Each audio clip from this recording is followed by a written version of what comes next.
ಮತ ನಿಮ್ಮ ಪಕ್ಷಕ್ಕೆ ಬಂದಿದ್ರೆ ಆ ಶಾಸಕರಿಗೆ ತೊಂದರೆ ಆಗದ ರೀತಿಯಲ್ಲಿ ಕಾನೂನಾತ್ಮಕವಾದ ಎಲ್ಲ ಒಂದಷ್ಟು ಸಲಹೆ ಸಹಕಾರ ಇರುತ್ತಾ, ರಕ್ಷಣೆ ಇರುತ್ತಾ ಅಂತ ನೋಡೋಣ. ಟೈಮ್ ಬರಲಿ, ರಿಸಲ್ಟ್ ಆಗಲಿ, ಮುಂದಕ್ಕೆ ಮಾತಾಡೋಣ. ಜಾಸ್ತಿ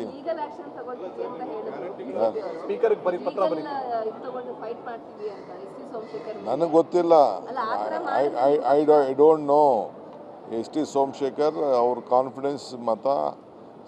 ಇಲ್ಲಿ ಒಂದು ವಿಚಾರ, ಈ ಎಲೆಕ್ಷನ್ನು ಅಲೈನ್ಸ್ ಸರಿನಾ ಅಲೈನ್ಸ್ ಸರಿ ಇಲ್ವಾ ಅನ್ನೋದು.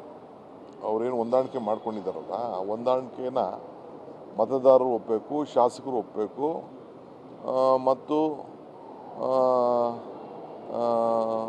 ಗ್ರ್ಯಾಜುಯೇಟ್ಸ್ಗಳು ಒಪ್ಪಬೇಕು, ಟೀಚರ್ಸ್ಗಳು ಒಪ್ಪಬೇಕು. ಸೊ ಟೀಚರ್ಸ್ ಎಲ್ಲ ರಿಜೆಕ್ಟ್ ಮಾಡಿದ್ದಾರೆ. ಈಗ MLAಗಳು ಏನು ಮಾಡಿದ್ದಾರೆ ನೋಡೋಣ. ಈಗ JDS BJP ಒಂದಾಯಿತು ತಾನೇ. 45 ಸಾಕು ಗೆಲ್ಲಕ್ಕೆ. 45 ಹಾಕ್ಸ್ಕೊಂಡು ಮಿಕ್ಕಿದವ್ರನ್ನ ದಳಕ್ಕೆ ಓಟ್ ಹಾಕ್ಬೋದಾಯ್ತಲ್ಲ. ಸೆಟ್ ಅವ್ರಿಗೇನು ಪ್ರಾಮಿಸ್ ಮಾಡಿದ್ರು, ನಿಂತ್ಕೊಳ್ಳಿ ನಾವು ಸಪೋರ್ಟ್ ಮಾಡ್ತೀವಿ ಅಂತ ಪ್ರಾಮಿಸ್ ಮಾಡಿದರು. ಆ ಪ್ರಾಮಿಸ್ನ ಉಳಿಸ್ಕೋಬೇಕಲ್ಲ BJP ಅವರು.